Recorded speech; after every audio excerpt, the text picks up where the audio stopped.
Hi, and congratulations on your 2024 Nissan Pathfinder Platinum. This is an absolutely unbelievable vehicle, tons of power, unbelievable features on it, good on gas, and super comfortable. But you already know that. That's why you bought it or are looking into it. So we're going to go through all the features on this, make sure that you're really comfortable with your new vehicle, and we're going to make sure that you understand everything at your pace. And at the end, if you still have any questions at all, please don't hesitate to reach out. You can call, text, email, or stop into O'Regan's Nissan at 60 Baker Drive in Dartmouth, Nova Scotia. Let's see what you get with this amazing vehicle. We're going to start right here at our infotainment system. Now with this, it is a 9-inch full-color touchscreen display. We've got all kinds of options for your audio, AM, FM, satellite radio, which comes free for the first 3 months. USB 1 and 2, which are down below here. You've got your Type C and your traditional Type A. You've got Bluetooth audio. What you don't see here, because they haven't been connected to this one yet, is Apple CarPlay and Android Auto. Those will show up here as well after you've connected them. We're going to back into this screen here. If you want to set up a phone on this, you're going to go into Settings, Connections, and then you're going to hit Add New. From here, on your phone, you're going to go into your Bluetooth settings. You're going to look for My Pathfinder. You're going to tap on that and wait a second. A number will pop up on the screen here, and the same number should appear on your phone. Press pair. If you have an Apple phone, you will need to press allow once. If you have an Android phone, you may need to press allow twice. After that, everything is all connected. It will show up here and show you that it's connected. Then it's going to pop up with another message to ask if you want to enable CarPlay. So in doing so, you have to do it on your phone. So you're going to just say allow. And then up here on the screen, you're going to press yes. CarPlay is automatically going to launch. That's only if you have an Apple phone. And Apple CarPlay will be wireless at that point, which is really nice because you do also have a wireless charging pad down below here. The fastest way back out of this screen, anytime you want out, is simply push your audio button or your menu button. That'll take you right back out. Also on the screen, it does have a built-in navigation system.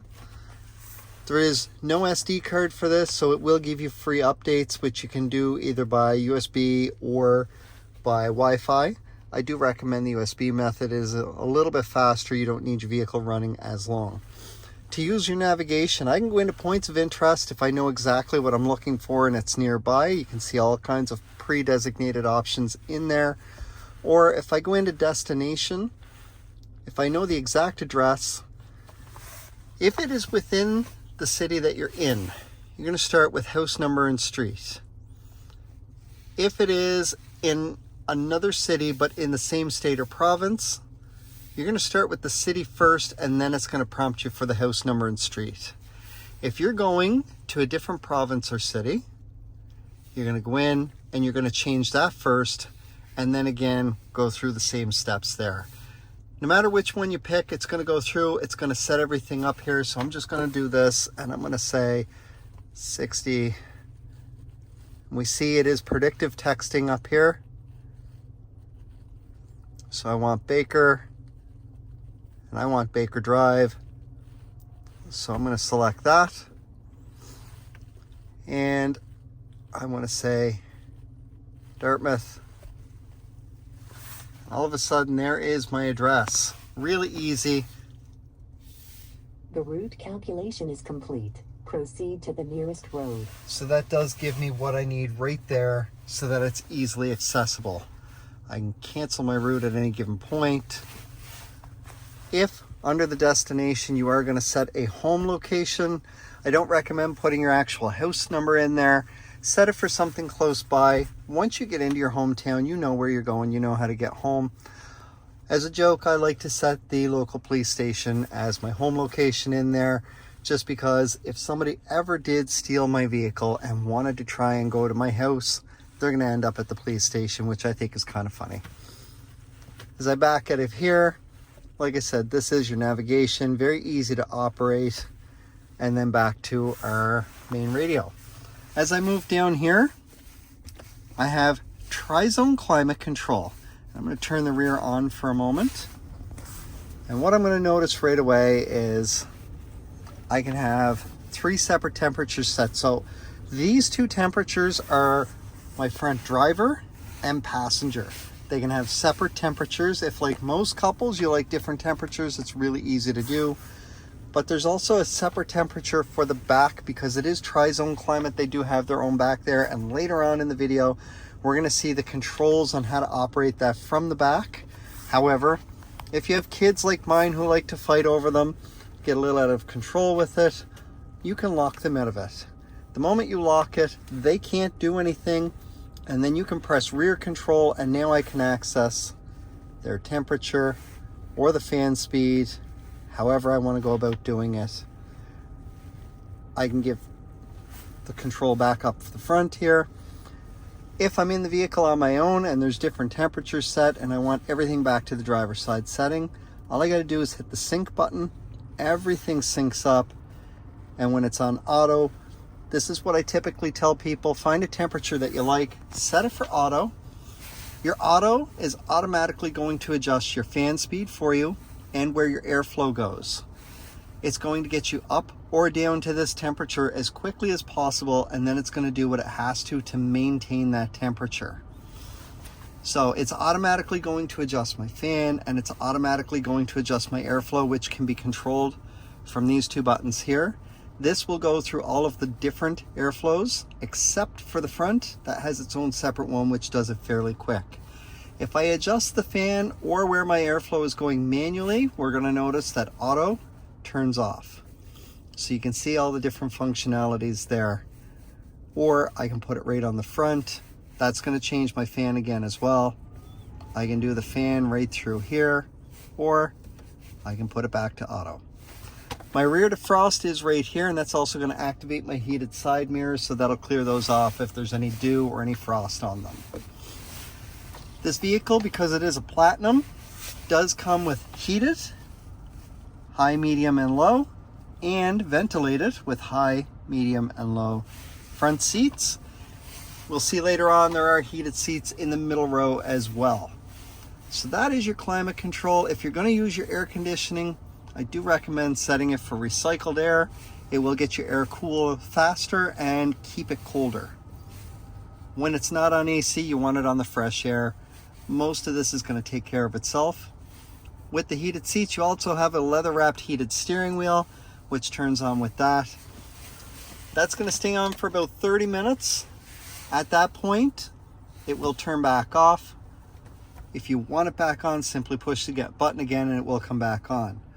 Later on, we're going to talk about how some of this works with the remote start as well. Down below, we saw we have a wireless charging pad there. All you do is sit a phone in there. This is going to start blinking initially orange, and then it'll stay solid. If your phone hits full charge, that will turn to green.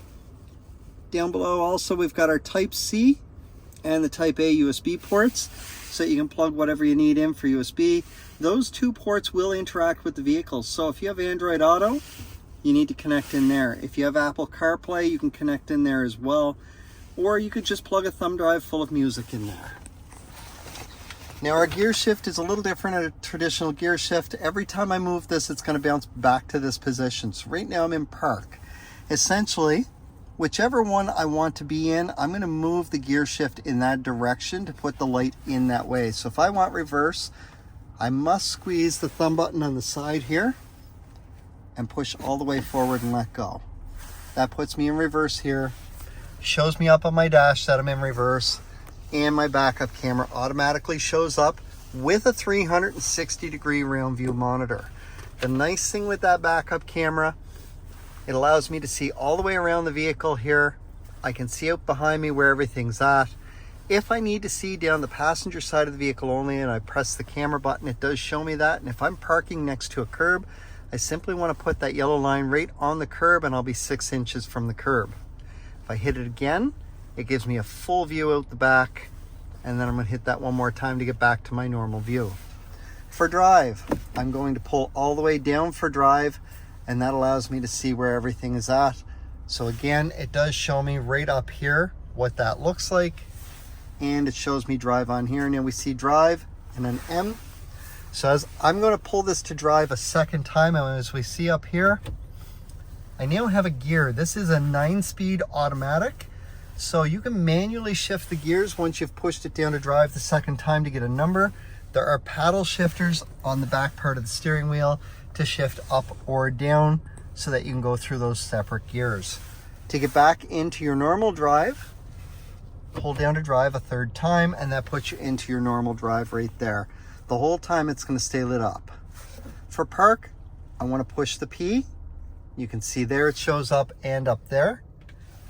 Now with that, for neutral, if I'm in park, I'm simply going to push forward and hold for a second. That puts me in neutral. If I'm in reverse, I want the light to move down to neutral, so I'm going to move down one click and hold. If I'm in drive, I want to go up one click and hold. That's how you get into neutral for that. And that's how your gear shift is going to work, and that's going to be a pretty common thing anytime that you move it. You do have an electronic parking brake, and in order to work that, you're simply going to pull up on that like so. You see it lights up here, and it shows you up on your dash right down here. To disengage it, you must have your foot on the brake. If I push that without my foot on the brake, it tells me to put my foot on the brake. So I'm going to put my foot on the brake, and I'm going to push down. My light goes out here, my light goes out up there. Really easy. For the next feature there, which is auto hold, I'm going to buckle up right quick because this only works while you're buckled. I'm going to turn auto hold on. Now, as I put it in drive up on the dash, I see a little green circle with the letter A and the word hold. And because it's green, that's because my foot is fully on the brake. As we can see down below, I'm going to take my foot off the brake. So I'm in drive, I take my foot off the brake. We can see I'm not touching any of the pedals. I'm in drive, I'm not moving. This is because my auto hold is on and it is green. Because my foot had fully pressed the brake, it turned green. This is great for a long drive, or when you come to a long red light, or in a drive-through or construction, or the other day I was on a road and there was a train crossing, so I had to wait. I can take my foot right off the brake and relax. It doesn't take a whole lot of pressure to hold your brake in, but it is so much more relaxing to actually take your foot off and just simply relax. As soon as traffic starts to move, all I'm going to do is touch the gas a little bit. This turns white, I start to move. Fully on the brake again, it's going to turn green, and again, I can take my foot right off the brake. So I'm going to go back. I'm in reverse. And I want to start moving back a little bit. It turns white. I can see on the camera I'm moving. I get back to where I want to be. Fully onto the brake again, it turns green. Now the really nice thing with the auto hold, once it has turned green like this, if I shift into park, it automatically engages the parking brake because I was using the auto hold and it had turned green. Now beside this, we see the auto off button. Your motor does have the auto start stop feature with it, where if you come to a full stop at a light or a stop sign or whatever the case may be, it may turn your motor off. It'll tune down a lot of your climate control. It's just for fuel saving purposes, but if you don't want to use that, all you do is push this button and it tells you that it's off, and it shows you the little icon right up here just to show you that it is off. I'm going to turn that back on. We'll see later on, there is one of the screens that will allow you to monitor how much fuel you have saved with that. We have our drive mode selector right below that. Now I can see the top one is lit up. This is called auto, as I see under my park indicator here. This is where it's going to start every single time you turn your Pathfinder on. It doesn't matter what mode you left it in when you turned it off, it's going to start back here. You can change on the fly to any one of these while you're driving. It does not hurt the vehicle to do so. Because it's a four-wheel drive, the way that this is going to work is pulling away from a dead stop, you're in four-wheel drive. Once you get going, it's going to drop down to front-wheel drive only. Any traction conditions are going to automatically engage the four-wheel drive system so that you don't need to do anything with it. It just happens. And there is going to be a screen up here that will allow you to monitor that as well. The moment that you get past that traction condition, it will drop right back down to front-wheel drive, and that's where you're going to be about 90 to 95% of the time. Auto, your eco mode, and your sport mode are all going to work the exact same way as far as that goes. Eco mode is going to get you slightly better gas mileage on the highway. I do recommend that. It's great for on those long trips. just be aware that trying to pull away from a dead stop in eco mode or trying to get out in a hurry around somebody in eco mode is going to feel a little bit sluggish. Sport mode, on the other hand, is going to get you that extra bit of torque on the motor. So if you were losing your passing lane, you want to get ahead of that last person that's ahead of you, all you got to do is drop it to sport mode. You're going to have tons of power to get out and go. Don't forget to take it back out of sport mode. It is harder on gas and your RPMs are going to rev a little bit higher. Now, as I change each one of these, it does show me up on the screen what mode I'm in so that I don't need to be looking down at the dial.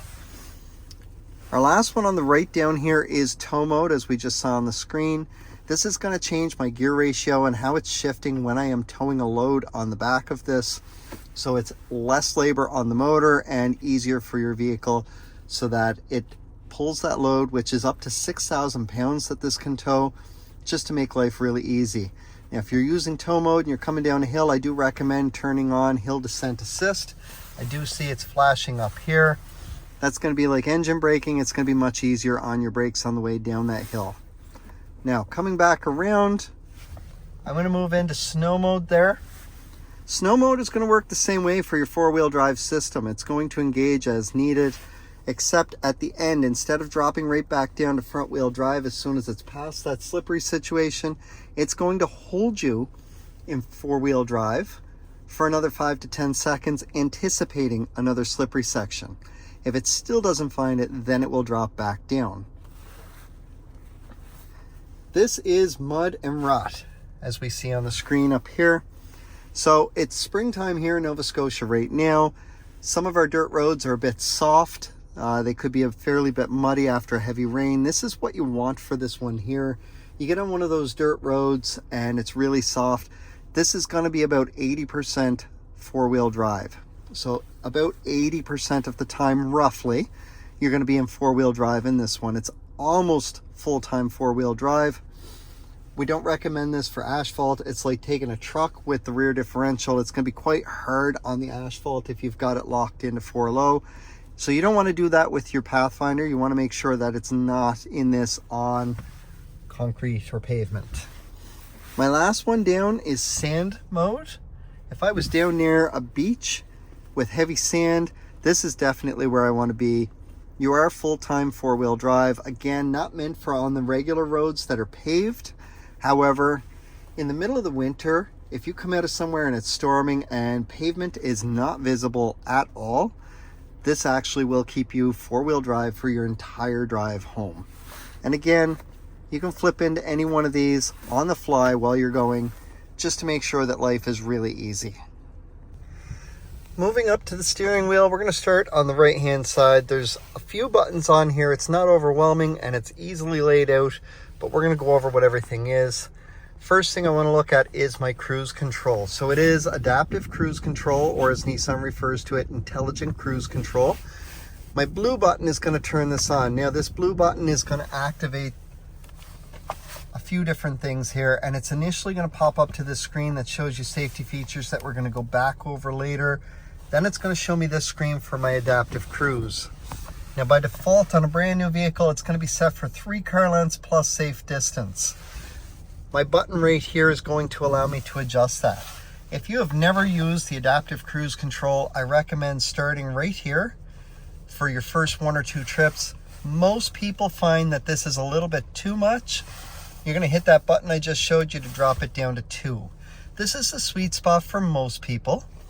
If you get comfortable enough with it and get to know your vehicle enough, you may drop it down to 1, which is where I'm at, but I've been using this for the better part of 7 years at this point. 1 car length plus safe distance at 100 kilometers an hour is approximately 2.5 car lengths between you and the vehicle in front of you with Nissan vehicles. The faster you go, the wider that gap will be. The slower you go, the smaller the gap will be, just based on the time that you need to be able to safely stop should the vehicle in front of you slam on the brakes. So we're going to put this back over to the main screen and we're going to continue on here. With the Pro Pilot Assist, with the Adaptive Cruise, you get Pro Pilot Assist. It is assisted steering. And there is a button down on the dash here to be able to turn it on or off. Steering Assist on means that the Pro Pilot is now on. Now, it will not do anything at all until you have set your cruise speed. So once you get up to the speed that you want, you set your speed, then you will hear a ding. Siri is engaging, or sorry, ProPilot is engaging at that point, and it's going to help steer the vehicle with you. Now, because of the built-in navigation, you have ProPilot with Navi Assist. That means if you've got your speed set and you're coming up to a large bend in the road that you should be slowing down for, it will automatically slow you down to take that turn. Once you get around the turn, it'll automatically speed you back up. I have an entire video on how the ProPilot with Navi Assist works, which I will link to at the end of this. But if you took your hands off the wheel as you're approaching a bend in the road, and I do not recommend doing this, check out the video to see how that works. You will see the steering wheel turn to take you around the bend and then straighten back out at the end of that turn. It's a pretty neat system. It was primarily designed for long drives or late night drives where you may not be as alert as you were starting out. It works remarkably well. If you're not comfortable using it, simply push this button down here again, and it turns it back off. It will stay off until you physically push the button to turn it back on. So that's a feature that does not come back on its own when you turn the vehicle off and then back on.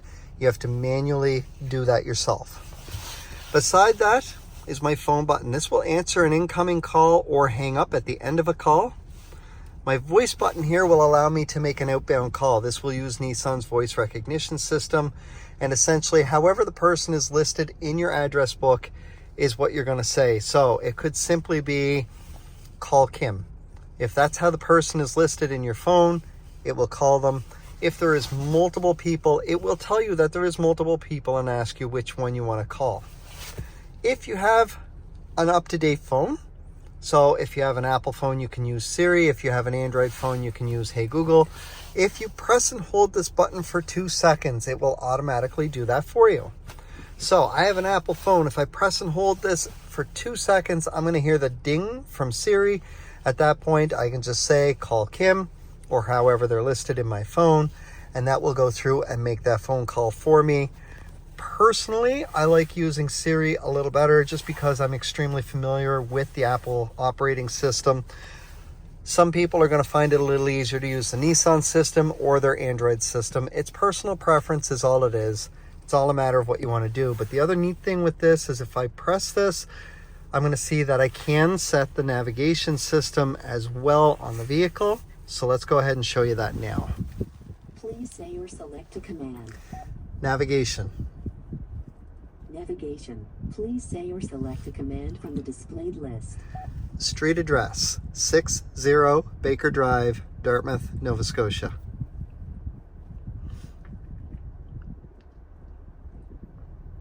Did you mean 60 Baker Drive, Dartmouth, Nova Scotia? Please say yes or say a number from the displayed list. Yes. Yes. 60 Baker Drive, Dartmouth, Nova Scotia. Calculate route, adjust location, or change address. Calculate route. Calculating route. The route calculation is complete. Proceed to the nearest road. So as we see, it did the same thing I did earlier, except instead of having to type everything out, it just automatically put it in all by voice. What's really important to know about this is with the destination. If I bring this up while I am driving, this is all going to be grayed out. It is a distraction to try and set this while you're driving, so you cannot physically set anything by touching the screen. While you're driving, you can set the destination by voice the way that I just did so there. So that's the really important thing about being able to set it by voice. So we're going to go ahead and we're going to cancel that route again. On the left side of my steering wheel, I have my volume for my radio. These two buttons down here are going to take me through the presets on my radio.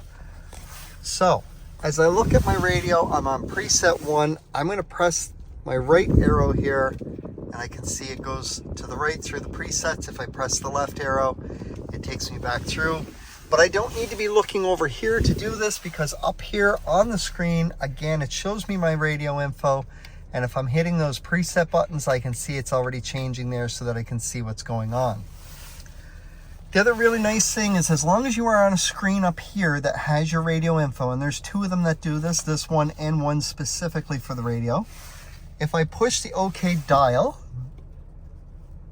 it gives me the option to change the source of my audio. So I have total control of everything to do with my audio, all with the push of a button right from my thumb here on the steering wheel. Makes life really simple. Now, this view that I have on the steering wheel here is a more up-to-date type view. If you find this a little confusing or hard to adjust to, you can get a more traditional view. So what I'm going to do is press these 3 dots and 3 lines here, and then I'm going to push that OK dial, and we see I go back to a more traditional view. So this is what most people have grown up with and are used to. You've got your tachometer on the left, your speedometer on the right. It still has the digital speedometer in the center of it. And then you've still got your compass right there in the center of the screen, your radio info at the bottom. I'm going to hit those 3 dots and bars again and push the dial again. And I can go back to that newer look just so that I can change it. Now, right now, there's a dot over here. That means that there's an additional screen. So I'm going to scroll down and I'm going to notice it's a blank screen. Later on, I am going to remove the blank screen because I find it can be confusing for a lot of customers. So at the moment, we're just going to put it back to our traditional view. Now I'm going to use my left and right arrows here to go into the different screens and possibly my dial here to enter into some additional stuff. My left arrow is also my back button. So as I go to the next screen to the right, I can see I have some drive information here. Now, if I scroll down, it is strictly fuel economy. I'm going to put it back up to all the other information. On the top left is my fuel economy, and at 25 liters per 100 kilometers, that is ridiculous. However, it has only gone 16.7 kilometers in an hour and 28 minutes. So this is your trip odometer. This is total time running since reset last. This one down here is just an average speed. Now, because I am on manual reset 1, I'm going to press my OK dial, and it gets me to manual reset 2. There's also an auto refuel, which we'll come back to in a second. If I press and hold, I get a menu. I can change just one particular thing. So if I only want to reset my trip odometer, and scroll down and say yes, and now I'm going to hit the back button. I see my fuel economy is the same, my average speed is the same, total time reset. However, my trip odometer has been reset. So what I'm going to do with this one, I'm just going to reset everything and go back, and I can see that that's fully reset. I'm going to do the same on manual reset 2. So manual reset 1, manual reset 2, you have 2 separate areas that you can keep track of all of that and reset it as need be. Our third one here, which is auto refuel. This is going to reset this entire screen every single time that you gas up. So it's a total reset for every fresh tank of gas that you have. Right now, 99.9 liters per 100 kilometers. It's gone 0.7 kilometers in 42 minutes and counting. It's been doing mostly idling since gassing up. Our next screen to the right. So this is going to show you your tire pressure. You do have a tire pressure monitoring system on the vehicle itself. This will appear once you start to drive. It'll show you all 4 wheels individually, what the exact pressure is, and on the axles in between each wheel, it will show you what the pressure should be for each one. There is a 6 PSI variance that is allowed. So what this means is, as long as you are within 6 PSI of those numbers showing on the axles in between the wheels, you're perfectly fine. But if you deviate from that, if you get below that, it will pop up with a warning no matter what screen you're on that says low tire pressure. It will tell you which tire is low and what the exact pressure is. From there, pull in somewhere that's got an air pump, leave your Pathfinder on, whether it's running or just in the auxiliary position. And as soon as you start to put air in that tire and get up to the right pressure, it's going to beep the horn once to tell you to stop. If for some reason you went to the wrong tire or you ended up continuing to put air in, there is an upper limit that you're going to hit. If you hit that upper limit, it's going to beep your horn 3 times in a row. please stop putting air in your tire. However, at that point, we do recommend that you start letting some air back out. Once it gets back down to the proper pressure, it's going to beep the horn once to tell you to stop. So again, like earlier on the right hand side next to my speedometer, I've got a couple of dots there. So I'm going to scroll down. That auto start stop motor that we talked about, this is the screen that would show you how much fuel you have saved based on that motor turning off and how much time it stopped running to do so. We're going to scroll down again. Again, earlier I mentioned that you can track when you're in front wheel drive versus four wheel drive. This screen will allow you to do that. When you're in front wheel drive, your top bar up here is going to be completely full. When you're in four wheel drive, it's going to be a 50-50 split between the front and the back there, and you can monitor that at all times. Next screen to the right is our navigation screen. Now what's really neat with this is if I go back through and I set a destination on my navigation again, and I'm just going to pick a coffee shop at the moment. I want to go through and I'm going to say give me the closest one. I see I have a new screen that just opened up. This was not there a moment ago.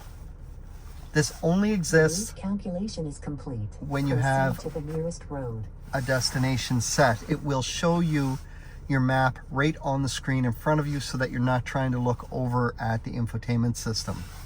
If I scroll up or down, I can get back to that other screen. But this is a really neat one here. And what also goes with all of this is the heads-up display that we'll get into in a couple of minutes. The moment I cancel out of my directions, it defaults back to that single screen that shows me the direction I'm traveling. Now, while you have that destination on this screen, once you start to move, it will show you an arrow going either up to the right or up to the left, whatever direction your next turn is. Or if it's simply straight ahead for your destination, it will show you an arrow go straight ahead, and it will count down the distance. As we move across to the next screen here, this is just our radio screen, so very much like the home screen. If I press the OK dial, it brings up the source of my audio. I can change that to whatever I want with the push of a button right from my thumb there. Our next screen over is that same screen that we looked at a moment ago, so that's my adaptive cruise, but on the right I see I've got two more dots there. So if I scroll down, a speed limit sign is what this is. This is your traffic sign recognition. So every single time that you pass by a speed limit sign, the camera in the housing up here is going to read that and it will post it on your dash right here. Now the nice thing about that is not only will it post it on the dash there, but it's going to go through, it's going to leave a smaller version on your dash, and it's going to post it up on that heads up display that we're going to look at in a minute as well, so that you always know what the speed limit is wherever you're at. When we scroll down again, it takes us back to the top. Now, this is visuals to go with all of your safety features, and because it is a Nissan, you do have its entire safety suite. So in the front, you have automatic emergency braking with forward collision warning. Your forward collision warning, the way this is going to work is if you're driving along, the car in front of you slams on the brakes, there is a radar in the front of your vehicle that's going to pick up the fact that you're now closing this gap really fast between you and the vehicle in front of you. It's going to beep at you. It's going to flash warning on your screen up here. And if you don't get your foot on the brakes quick enough, it will start to apply the brakes for you to help avoid or minimize an oncoming collision. The moment your foot goes on the brake, that system turns off because you were in total control of your vehicle. That's the automatic emergency braking portion of it. You have pedestrian detection in the front as well, which works the exact same way except using that camera up in that housing. And essentially what that's going to do is it's going to happen even faster just because the car in front of you that hit the brakes still has some forward momentum, while the person who walked out in front of you does not. You have lane departure warning, also using that camera up in the windshield. It's going to read the lines on the road, and as long as it can read them, this is more of a highway feature. It works at 60 kilometers an hour or faster. If it sees you're starting to drift out of your lane, it's going to vibrate your steering wheel as you start to drift out of your lane. Now, if you signal beforehand, it knows you're intentionally coming out of your lane, and it's not going to do anything because it knows you're doing it on purpose. When your steering wheel vibrates, it will flash the lines on that side of the vehicle to show which side you're drifting out on. Your blind spot indicators are out on your mirrors. You see little car icons out on each mirror there. With that, when there is a vehicle in your blind spot, whichever side it's on, it will light up and stay lit up a dull orange as long as part of that vehicle is in your blind spot. If, while you're driving along, your blind spot indicator out on this mirror here is lit up. So this is my driver's side mirror. While that's lit up, I signal to go left. That's going to start to flash and it's going to beep at me inside the Pathfinder here.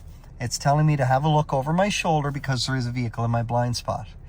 If I try to go anyway, it is going to pull me back into my lane to make sure that I don't end up colliding with that vehicle. You have rear cross traffic detection, which is when you're backing out of a parking spot, if there's something coming at you from either side within approximately 2 car lengths inside the vehicle, it will beep at you. And whichever side that vehicle is approaching, then your blind spot indicator on that side of the vehicle is going to be flashing to let you know you have something coming at you from that side. You can then watch in any of your mirrors or on the backup camera and you'll see it go by from that same direction. There is rear sonar and rear emergency braking. So the rear sonar, while you're in reverse, you have green, yellow, and red hash marks for distance indicators. Once whatever's behind you gets within these green ones here, it's going to start to beep. The closer that object gets, the faster the beeping will get. And if that gets right down near these red lines here, it's going to be almost a steady tone, but if you're still moving, it is going to fully apply the brakes. It will hold your brakes for about 2 seconds before it releases and lets you start moving again. Now, because this will tow up to 6,000 pounds and there is a tow package already on it, fully wired in, I have a separate video that shows how to disable the rear emergency braking for when you're backing up so that you can actually get in tight enough to that hitch to be able to connect it. The last safety feature that you do have is called high beam assist. Now, high beam assist is just automatic high beams that go with your vehicle. So we're going to try and force our lights on here. Nope. So when your light sensors are fully covered and your lights come on, you will see one of the indicators that show up. And what you're looking for is an icon that looks like this. It's going to be green. It's going to be up on the dash here. That's your high beam assist. That means that your high beams are 100% automatic. That camera up in the windshield will look for headlights or taillights, and if it sees either one, your blue light that you're used to will turn off automatically. That means your high beams have just turned off. As soon as it doesn't see headlights or taillights, that'll come right back on. It won't work in and around the city. It's just too bright, and you do need to be doing at least 40 kilometers an hour for it to work. Our last screen here is going to be our settings. So we're going to go in and make a couple changes in this. Again, personal preferences. Some of the things that I'm going to change are things that I have found to be some of the more desired settings. So I'm going to press that OK dial. I want to come down to the driver assistance. I'm going to make sure my steering assist is on. I'm going to go in and turn on the lane departure warning. The intervention is already on. I'm going to come down to blind spot, make sure both of those are on. From there, I'm going to back right out. I want to come down to my vehicle settings. Now this is where it's really going to come down to driver preference. I'm going to go into locking and set this specific vehicle up first so that instead of waiting for the vehicle to be turned off to automatically unlock the doors, the moment I shift into park, it will automatically unlock the doors. Then I'm going to come down and set the walk-away lock and the approach unlock. And what this means is as I get out and all the doors are shut and I walk away from the vehicle, I'm going to hear 2 beeps, and it's going to mean that the vehicle has locked all on its own without touching anything. The approach unlock means that as soon as the key gets within about 3 feet of the vehicle and it needs to be close to the doors, it will automatically unlock the vehicle for you. You can change either one, or you can have just one of the two set up. Some people don't like the approach unlock, so they may set up the selective unlock instead. So we see the approach unlock does that. Selective unlock means One push of a button will unlock just the door that you're at. A second one does the whole vehicle, or if you simply put your hand in the handle on the door that you want to unlock, it would unlock just that one. Again, I'm going to go down and for now just turn back the approach unlock. I want to make sure that my wipers are set for rain sensing and reverse link. Rain sensing means that when it is raining out, all I got to do is put my wipers to the intermittent position. Doesn't matter what they're set for, it's automatically going to adjust my wiper speed, just dependent on the amount of rain hitting the windshield at that point. Come out of there, and then I'm going to come down and I want to make sure my maintenance is all set. So you really don't need to do much in here. I am going to check to make sure that it has been set, and it has. Your oil changes are going to be once a year or when the vehicle tells you. It is set for every 16,000 kilometers, and in a perfect world, that's what it would be. However, here in Nova Scotia, we do live in what are deemed to be extreme conditions. So a lot of short drives in plus 20 degrees Celsius or above, or a lot of short drives in minus 10 degrees Celsius or below is harder on the oil. So this number is going to tick down a little bit faster in those cases. Once it pops up and tells me I'm due for oil, I want to go in for oil. But my regular maintenance, because there are other things that do get checked, is every 6 months or every 8,000 kilometers. It is all laid out in section 9 of your owner's manual. I'm going to back out of here. I am going to customize my display. I'm going to go into the main menu. Now that blank screen that we talked about earlier, I'm going to disable that. Everything else that's in here, I'm going to leave enabled because I want all of those screens accessible. But that blank screen oftentimes causes a lot of issues where somebody will accidentally land on it and then they're wondering where everything went. More often than not, we see those people come back into the dealership trying to figure out what's wrong with their vehicle. So we disable that up front to make sure that it's gone. We're going to come back out of here. And that's it. Don't be afraid to play with your settings. There is a factory reset right at the very bottom. You cannot mess anything up beyond repair. This will put everything back to the factory reset. And if you like the way that I've got the settings here, you can simply follow along to get back to where you were. Now, what's really nice, and it's a little harder to see up here, you do have a heads-up display. So you can see right away there is a speedometer up on my windshield. It says 0 kilometers per hour. As I'm driving along, that will show me my speed. And once I pass by a speed limit sign, either above or below that, it will post that speed limit sign so that I always know what the speed limit is.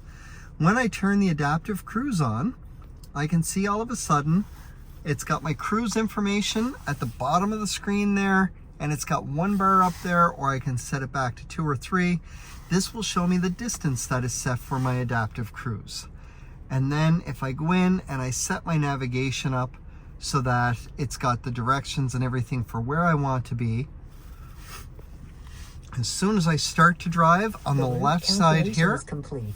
Proceed to the nearest road. It will give me the directions to show me what turn I have to make, whether it's left or right, and what the distance is to that turn. But that will show up on the screen as well. So a ton of information that can be shown up there. If you find that heads-up display is distracting, you don't want it, you can simply push this button right here. And as I do, I can see all of that goes out. It turns off, or I can turn it right back on depending on what I desire. As I move up here, I do have an auto-dimming rear view mirror, and it has HomeLink underneath it. So this means I have 3 garage door openers that I can set on this, which is fantastic.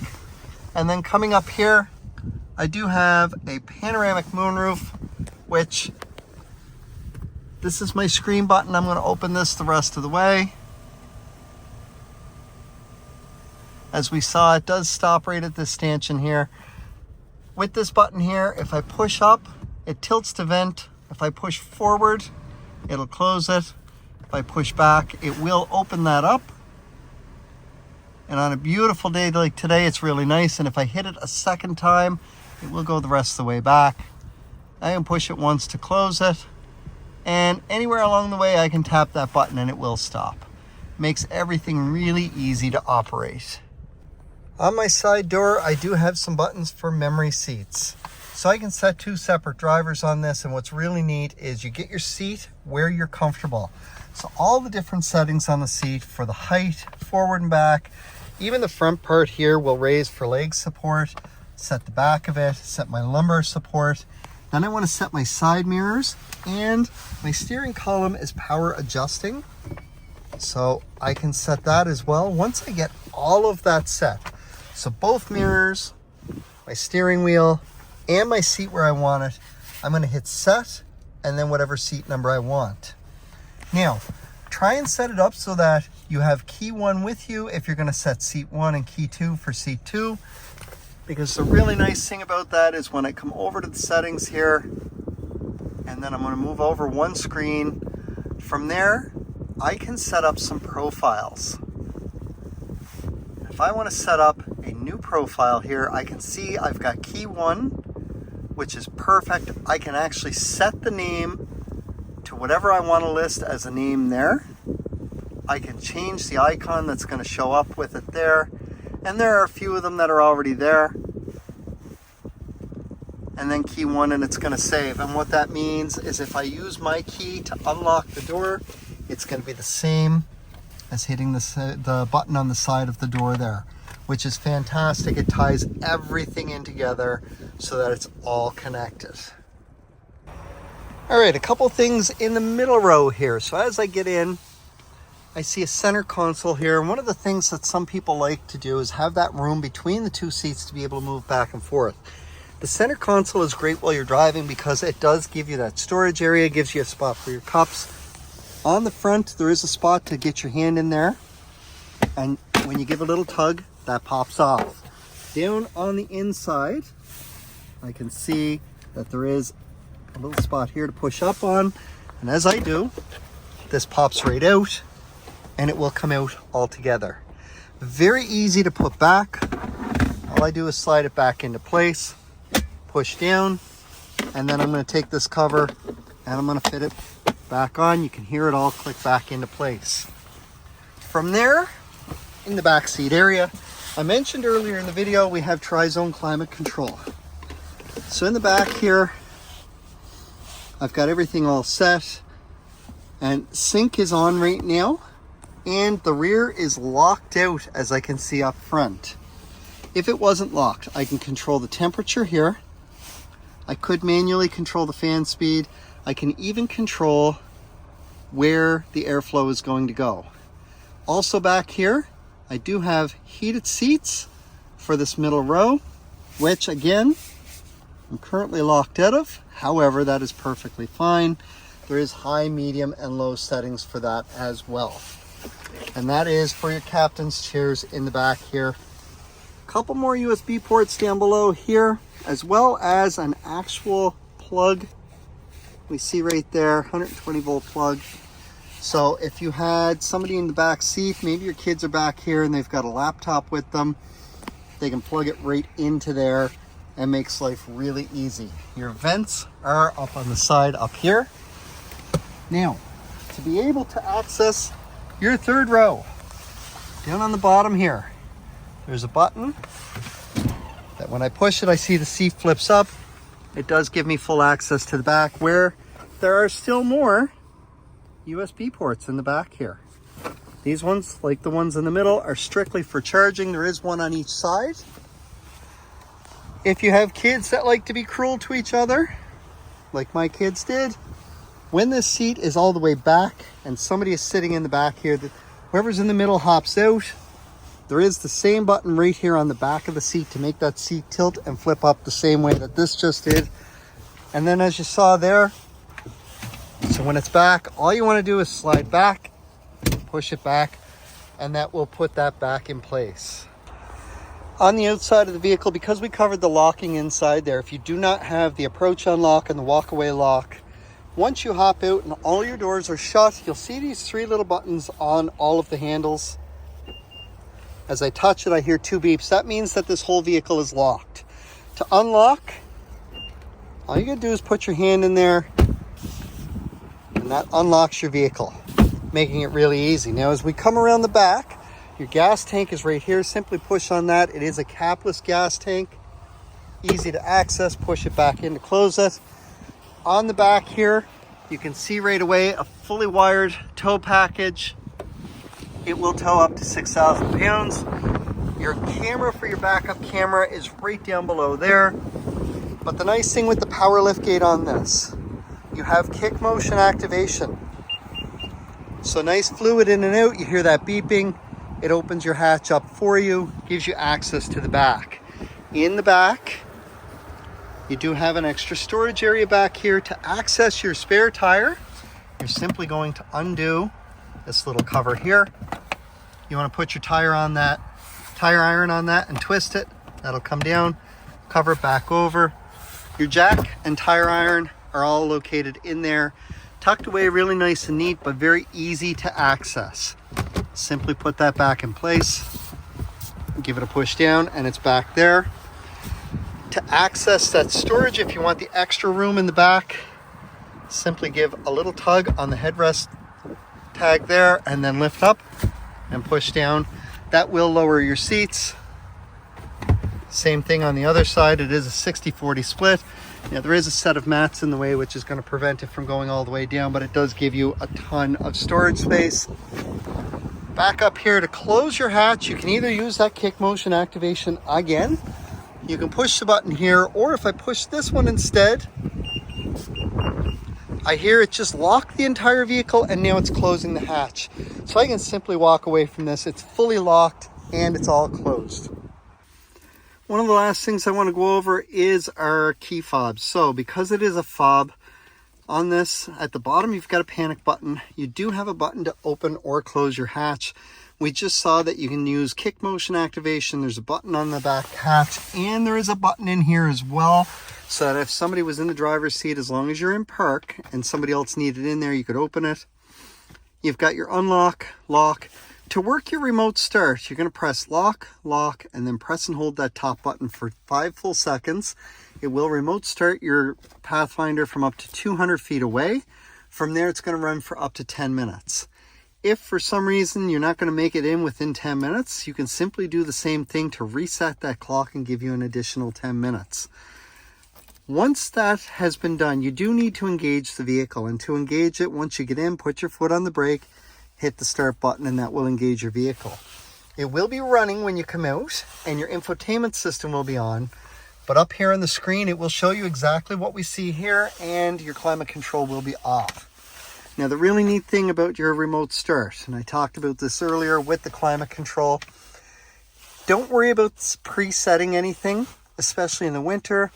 It's going to ignore whatever you have set here when you remote start it. If it is 3 degrees or lower outside and you remote start, all your air is going to focus on the front windshield and the front side windows using these vents up here.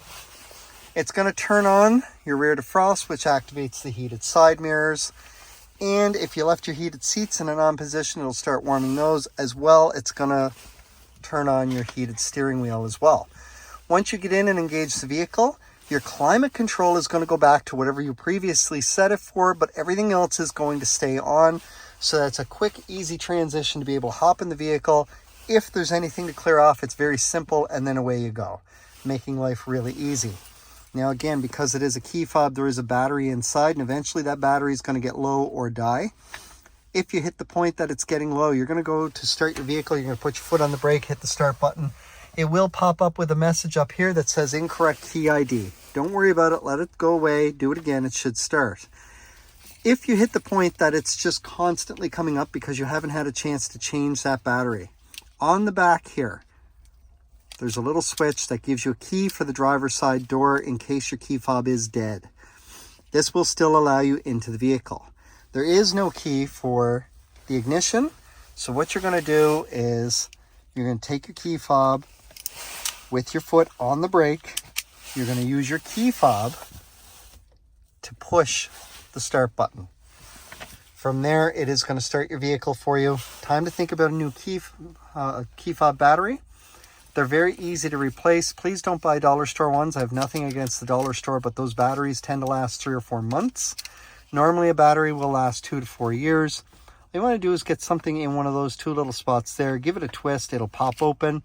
It's a CR2032 battery. It's a very common battery. They're about $7 or $8, or you can take it back into your local Nissan dealership and they'll be able to switch it up for you. Congratulations again on your 2024 Nissan Pathfinder Platinum. Absolutely amazing vehicle, tons of features on it. I hope this helped you get you up to speed. But if you still have any questions at all, please don't hesitate to call, text, email, or stop into O'Regan's Nissan at 60 Baker Drive in Dartmouth, Nova Scotia. And we're going to do what we can to help get you up to speed as quickly as possible. I hope to see you when you're in for your next service appointment and when it's time for your next vehicle.